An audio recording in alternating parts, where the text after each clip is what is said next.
Alright, this video is going to be a short introduction to the Mayans.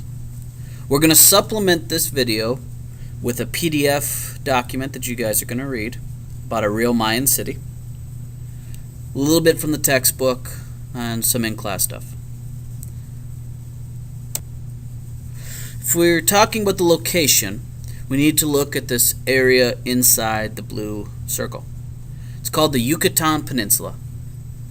It's mostly Mexico. And while it doesn't look too big, if we compare it, it's actually bigger than Minnesota. There's a close-up of the area. The Yucatan Peninsula is in green here. And you'll see there were a bunch of different Mayan cities. Eventually, there'll be another tribe of people that start up called the Aztec. They'll be in the orange area here, but they come a little bit later. Today, our focus will be the Mayans. Their cities were built for many different reasons. The number one reason would be food and water. You're going to build a city where you have access to both. You should be able to guess by now what the main food they farmed was, but there's also going to be hunting. They're also going to build some of their cities because the location is very special to them, to their religion, a sacred location. This picture on the top here shows two-step pyramids, two temples. One of these is believed to be the exact spot where the sun was created. Another one where the moon was created. Now, this is what the Mayans believed. That makes this land very, very important in their religion. Because it was so important, temples were built there. And obviously, you had to have a small town around it. And over time, maybe that town grows to be a big city. But there's one other reason why some of their cities were made. And that's because of trade. If you think about yourself, if you've ever gone on a long, long road trip, you know, that time when you're in the car for hours and hours, maybe days, and you're driving along the highway, and if you're in the Midwest area, you see corn, corn, corn, wheat, wheat, wheat, cows, horses, corn, wheat, whole lot of nothing, really. And then all of a sudden there's a sign up ahead that says rest stop, McDonald's, Subway, Subway, Subway, Burger King, American, all these different places to eat, hotels, maybe even a few fun activities. And they're in the middle of freaking nowhere. Well, someone in the U.S. was looking at these roads and said, you know, it's a really long trip from point A to point B. I bet people are going to get tired and want to sleep. I bet people are going to get hungry and want to eat. So they look at the maps and they find a place in between two destinations, and they build restaurants, they build hotels. And everyone going from A to B goes right past that rest stop, past that hotel, past that restaurant. And a lot of them are going to stop. They might be hungry, or they might just be tired of looking at corn and horses and cows and wheat. And they want something different. Well, the Mayans had the same issue. They would have cities that would be trading with other peoples, or cities that were trading with faraway cities. So someone would build a town in between.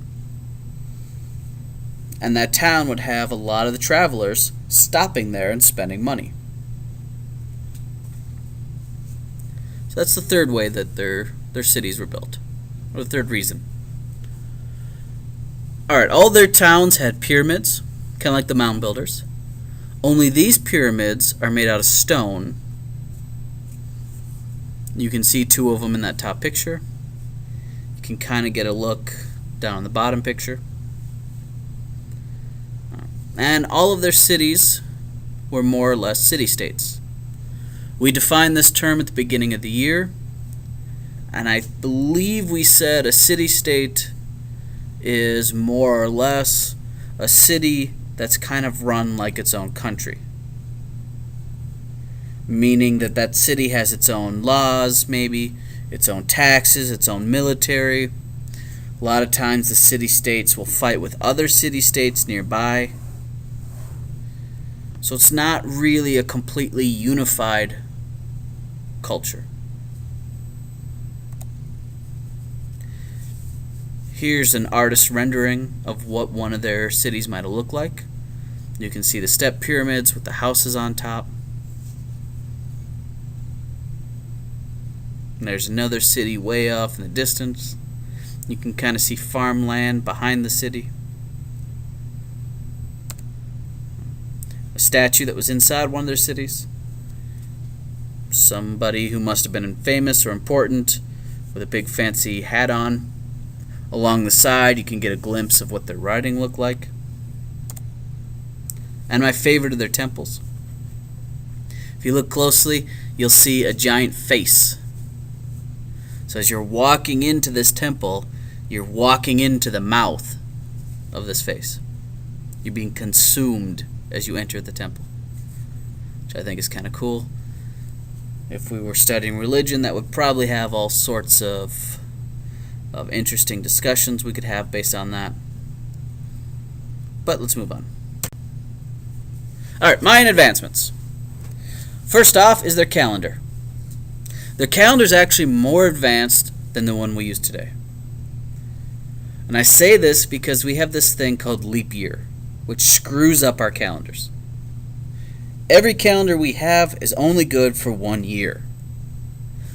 Their calendar is good for thousands of years. Every 4 years, we have to add an extra day onto our calendar. So we don't always have 365 days.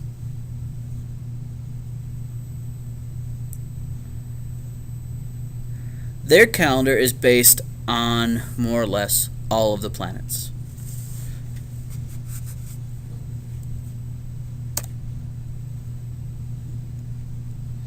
Their advancement in math, the reason why it's going to be such a major advancement is they're one of the first cultures to use the number 0. If you look on this picture, the number 0 is represented by kind of looks like a bread loaf or a football. 1 through 4 are represented by dots. 5s are represented by lines. So it's really a pretty simple math system. But it's that number 0 that gives them an advancement over other cultures. They're going to have a full writing system. There are only a few cultures in history that developed this on their own. What I mean by this is any sound you could make. And here's a picture of a guy making a disgusting sound. Any sound you could make, they could write down. We can do this in English. But a lot of cultures couldn't. So that makes it a major advancement. They're going to play a ball game. It's often going to be called just the ball game or Mesoamerican ball game. It's kind of similar to basketball. And over the next couple of weeks, at some point in class, we're going to watch a little video showing a little bit on how it worked. You're also going to read a little bit about it in that PDF document I mentioned. But here's a quick look. You've got a rubber ball. You got to get it through a hoop. The trick is you can't use your hands. Like I said, we'll talk about this more later. So art. They were big into carving. And if you look, you'll see jade. Jade was very popular. Big into pottery, music, dance, poetry, all sorts of stuff.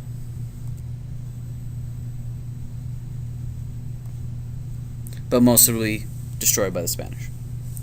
Alright, their religion. They did sacrifice. But only on special occasions. So it wasn't an everyday kind of sacrifice. Instead of killing people every single day to give to the gods, what you would do is you'd go to the temple and you'd give a little bit of your blood. You might cut your hand and smear it on the wall. Or you might prick a finger and drip it into a cup. In some way offering your blood to the gods. Now they're polytheists. Some of their most important gods are the sun god and the maize god. They were kind of on the top of the hierarchy. Their gods really weren't all that evil, all that bad. In fact, their two most important gods both suffered in their religion to make life better for people. This is going to be very, very different than the Aztec gods. And over winter break, you read a couple of Aztec myths, or at least one of them. At the beginning of the year, we read an Aztec myth.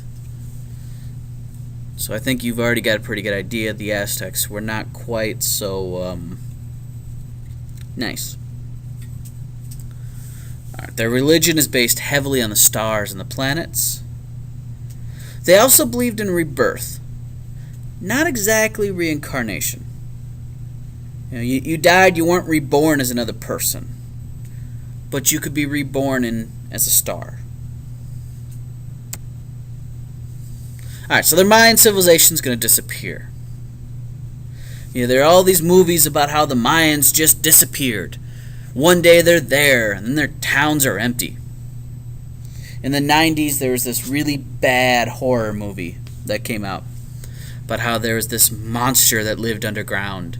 And every few thousand years, he got hungry, and he'd come up, and an entire city would be gone.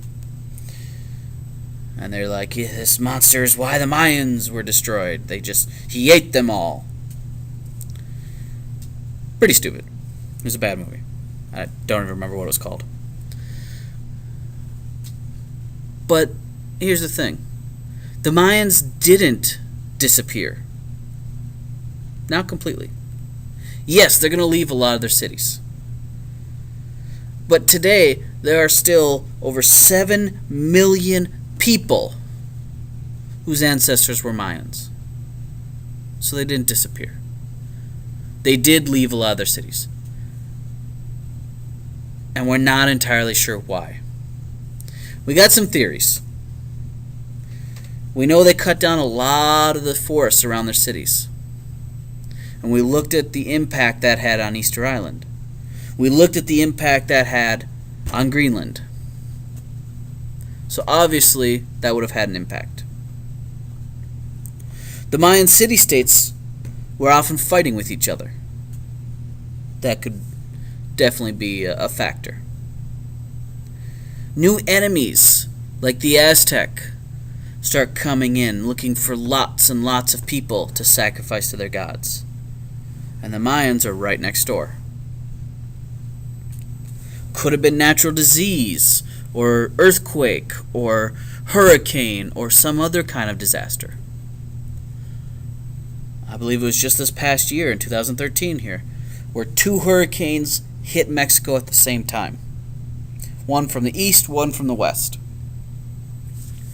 Some kind of major disaster like that could definitely cause people to run away. And there's always the theory of, hey, maybe the food disappeared. Crop failure, drought, something like that caused people to leave. Truth is, we're not entirely sure. Alright, you don't need to know this, but it's just kind of fun. If we look at the calendar we use today, we put down the start date as 0. That's when the CE era starts. Our calendar starts roughly around 0. So it'd be 2012 years ago, 2013, 2014 years ago, whatever. When you start studying some more modern world history, you'll learn that number 0 is kind of a weird place as far as where it was put in the calendar, but we're not going to talk about that today. The Mayan calendar, their equivalent to year 0, the start, was over 3,000 years ago. Before ours. 3,000 years before 0. 5,000 years ago. The Chinese calendar, almost 5,000 years ago. And the Jewish calendar, almost 6,000 years ago. Just kind of give you an idea that it's a pretty old calendar. Just fun fact I thought for you.